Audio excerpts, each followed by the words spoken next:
परिवर्तन महारैली को संबोधित करने कानपुर पहुंचे प्रधानमंत्री नरेंद्र मोदी ने अपने विरोधियों पर जमकर प्रहार किया। नोटबंदी के लिए जनता से मिले समर्थन को उन्होंने शत शत नमन किया। प्रधानमंत्री मोदी ने परिवर्तन महारैली की शुरुआत इस बात से की कि यूपी में परिवर्तन की लहर नहीं बल्कि आंधी चल रही है। पीएम ने आगे बढ़ते हुए कहा कि कालाधन और भ्रष्टाचार की लड़ाई सरकार लड़ रही है, लेकिन विपक्ष संसद बंद करने में जुटा है। पहली बार देश में ऐसा हुआ कि बेईमानों की मदद करने के लिए कुछ लोग संसद में नारे बोल रहे थे। सरकार बेईमानों को ठिकाने लगाने में लगी थी। विरोधी दल बेईमानों को बचाने के लिए एकजुट हो रहे हैं। पीएम ने यूपी सरकार पर भी निशाना साधते हुए कहा कि यूपी अब और गुंडागर्दी बर्दाश्त नहीं करने वाला। उत्तर प्रदेश सरकार पर निशाना साधते हुए प्रधानमंत्री ने कहा कि अब उत्तर प्रदेश में गुंडागर्दी बहुत हो चुकी। यूपी की जनता गुंडागर्दी से तंग आ चुकी है और अब यहां सरकार बदलने का वक्त आ गया है। कानपुर से वीडियो जर्नलिस्ट पुनीत पांडे के साथ रतीश त्रिवेदी, न्यूज नेशन। नोटबंदी के मुद्दे पर कांग्रेस उपाध्यक्ष राहुल गांधी ने आज जौनपुर में प्रधानमंत्री नरेंद्र मोदी पर बोला बड़ा हमला। राहुल गांधी ने आरोप लगाया कि नोटबंदी का फैसला काला धन रखने वालों के खिलाफ नहीं बल्कि देश की 99% जनता के खिलाफ है। गरीबों से खींचो और अमीरों को सींचो। राहुल गांधी ने यह आरोप प्रधानमंत्री नरेंद्र मोदी पर लगाते हुए कहा कि प्रधानमंत्री ने देश के सिर्फ 50 परिवारों को फायदा पहुंचाने के लिए नोटबंदी लागू की है और अगले 2-3 महीने में इन बड़े परिवारों का 8 लाख का कर्जा माफ कर इन्हें फायदा पहुंचाया जाएगा, जबकि देश का किसान और मजदूर नोटबंदी से भूखे मर रहा है और उद्योग धंधे भी पूरी तरह से चौपट हो गए हैं। 8 नवंबर का जो निर्णय था वो ना भ्रष्टाचार के खिलाफ था और ना काले धन के खिलाफ था। वो हिंदुस्तान के गरीब लोगों के खिलाफ था। नोटबंदी के फैसले को बीजेपी काले धन के खिलाफ सर्जिकल स्ट्राइक बता रही है, तो वहीं राहुल गांधी ने इस फैसले को गरीब जनता के खिलाफ बीजेपी की फायर बॉम्बिंग करार दिया। वीडियो जर्नलिस्ट सूफी खान के साथ अनिल यादव, न्यूज नेशन। राजनीतिक दलों को आयकर में मिली छूट का मसला अब सुप्रीम कोर्ट पहुंच गया है। सुप्रीम कोर्ट में दायर एक जनहित याचिका में इस छूट को असंवैधानिक और मनमानी बताते हुए रद्द किए जाने की मांग की गई है। सुप्रीम कोर्ट में दायर याचिका में कहा गया है कि इनकम टैक्स एक्ट 1961 के सेक्शन 13 के मुताबिक राजनीतिक दलों को आयकर में मिली छूट असंवैधानिक, मनमानी और लोगों के हितों के खिलाफ है। याचिका में इस छूट को निरस्त किए जाने की मांग की गई है। इस मामले में एक पेच ये भी है कि हमारी राजनीतिक पार्टियां जो सालाना आमदनी इनकम टैक्स रिटर्न में दिखाती हैं, अगर उसे सही माना जाए तो उनका 75 से 80% हिस्सा 20,000 से कम चंदे के तौर पर आता है। सवाल ये उठता है कि ये पैसा आखिर किसका है। जाहिर तौर पर हमारी राजनीतिक पार्टियां इस सवाल का जवाब देने के लिए तैयार नहीं हैं और ऐसे में अब ये अहम होगा कि सुप्रीम कोर्ट का रुख इस पूरे मसले को लेकर क्या रहता है। वीडियो जर्नलिस्ट सत्या के साथ अरविंद सिंह, न्यूज नेशन, दिल्ली। काले धन पर सरकार का एक और वार। अब 30 दिसंबर तक एक बार में ही जमा होंगे 5,000 से ज्यादा के पुराने नोट। नोटिफिकेशन जारी। नोटबंदी के बाद सरकार ने कई नियमों को बदला और कई नए नियम लागू किए। आज एक और नोटिफिकेशन जारी किया गया है जिसमें 5,000 से ज्यादा की रकम पुराने नोट 30 दिसंबर तक एक बार ही जमा किए जा सकेंगे। वहीं 5,000 और 5,000 से कम की रकम के पुराने नोट चरणों में जमा किए जा सकते हैं।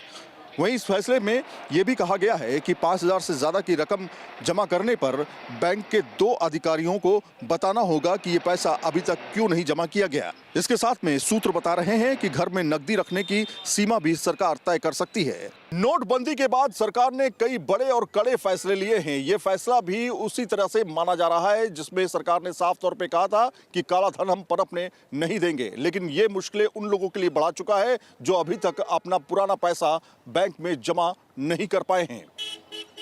वीडियो जर्नलिस्ट आरिफ खान के साथ सैयद आमिर हुसैन, न्यूज नेशन, दिल्ली। नोटबंदी का आज 41वां दिन। कैश की किल्लत बरकरार है और एटीएम के बाहर से लाइनें कम नहीं हो रही। नोटबंदी का आज 41वां दिन है और एटीएम के बाहर लाइनें कम होने का नाम नहीं ले रही। सरकार ने 50 दिनों का वक्त मांगा था जिसमें से 41 दिन बीत चुके हैं। दूसरी ओर सरकार ये लगातार दावा कर रही है कि हालात तेजी से सुधर रहे हैं और ज्यादातर एटीएम दुरुस्त किए जा चुके हैं, लेकिन ग्राउंड जीरो की रिपोर्ट कुछ अलग ही कहती है। ज्यादातर एटीएम में पैसा नहीं है या फिर वो काम नहीं कर रहे और लोग कैश की किल्लत के चलते इधर उधर घूमने पर मजबूर हैं। आरबीआई ये लगातार दावा कर रहा है कि उसके पास पर्याप्त मात्रा में कैश है। ऐसे में सवाल ये उठता है कि अगर कैश मौजूद है तो फिर एटीएम ज्यादातर खराब क्यों पड़े हैं, क्यों काम नहीं कर रहे और लोगों को अभी भी कैश की किल्लत से जूझना क्यों पड़ रहा है। वीडियो जर्नलिस्ट सुमित कुमार के साथ सूरज अरोड़ा, न्यूज नेशन, दिल्ली।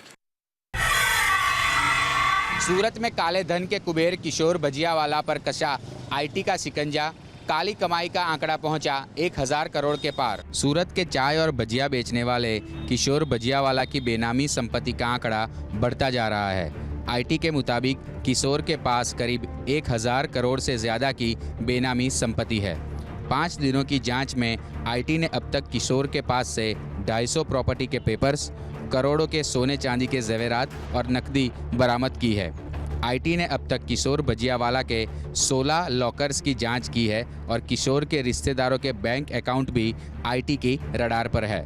आयकर विभाग ने आरबीआई को लेटर लिखकर ये जानकारी मांगी है कि किशोर के लॉकर्स में से मिले 2000 के नए नोट किस बैंक ने इश्यू किए थे। अहमदाबाद से हेतल खत्री के साथ पूराव पटेल, न्यूज़ नेशन। मुंबई से सटे भाईंदर में सामने आया एक अजीबोगरीब मामला। ऑफिस में प्यून की नौकरी करने वाले एक लड़के को आया 5 करोड़ 43 लाख रुपए का इनकम टैक्स का notice.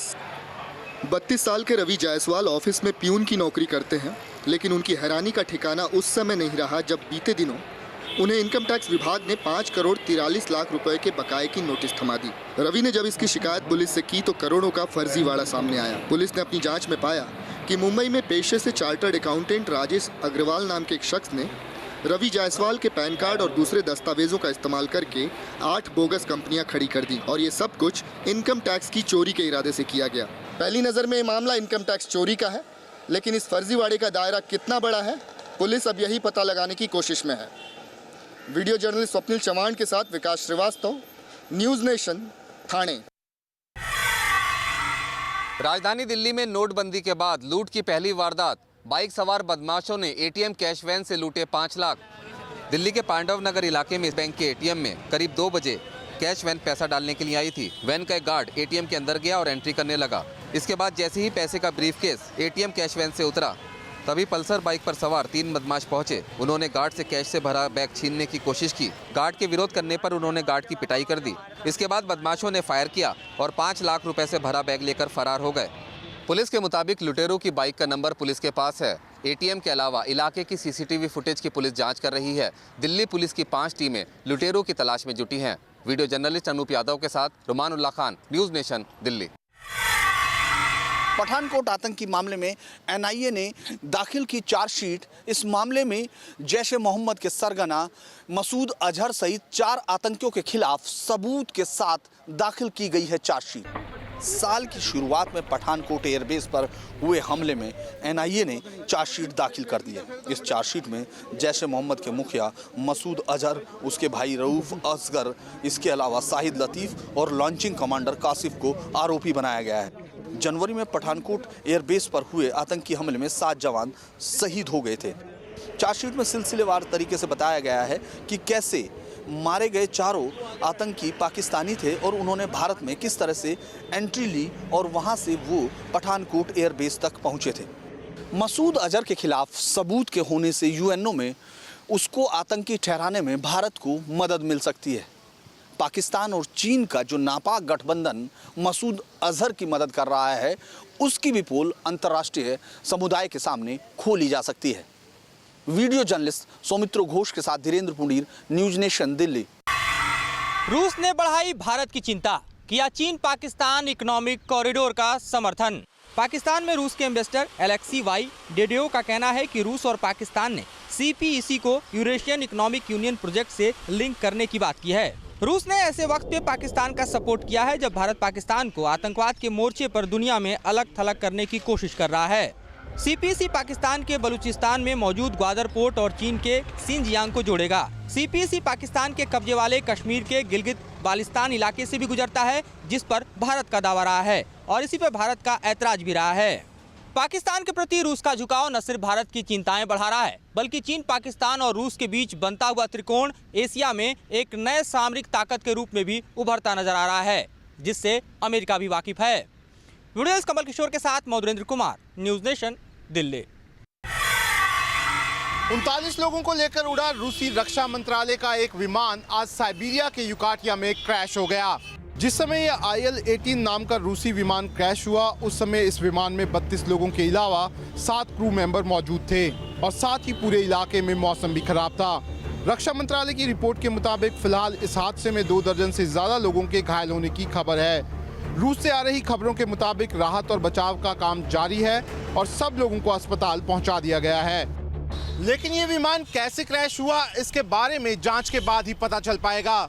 Video journalist Ejaz Ahmad के साथ शाहनवाज खान, न्यूज नेशन। अहमदाबाद और मुंबई में दिखा रफ्तार का कहर। अहमदाबाद में रिवर्स गियर में कार ने ऑटो रिक्शा और बाइक को मारी टक्कर, तो मुंबई में बाइक की तेज रफ्तार बनी बाइकर्स की मौत की वजह। अहमदाबाद के अस्टोडिया इलाके में बैक गियर में इस कार की रफ्तार देखकर कोई भी हैरान रह जाएगा। कार ड्राइवर ने तेज स्पीड में गाड़ी को रिवर्स किया, बगैर ये देखे कि पीछे कोई मौजूद हो सकता है। इसी दौरान एक ऑटो रिक्शा और बाइक को जोरदार टक्कर मारी और उसके बाद दूसरी गाड़ियों को भी रौंद डाला। हालांकि इस हादसे में किसी तरह के जान माल का नुकसान नहीं हुआ। रफ्तार की दूसरी तस्वीर मुंबई से है। बांद्रा रिक्लेमेशन में बाइकर गैंग की रेसिंग के दौरान 3 बाइक आपस में ही टकरा गईं। एक बाइक धू-धू कर जलने लगी। तीनों ही बाइक पर 2 लड़के सवार थे। मुंबई में इस हादसे में 22 साल के एक लड़के की मौके पर ही मौत हो गई, जबकि 2 अन्य गंभीर रूप से घायल हो गए, जिन्हें अस्पताल में दाखिल कराया गया। वीडियो जर्नलिस्ट अभय के साथ नीरज श्रीवास्तव, न्यूज नेशन।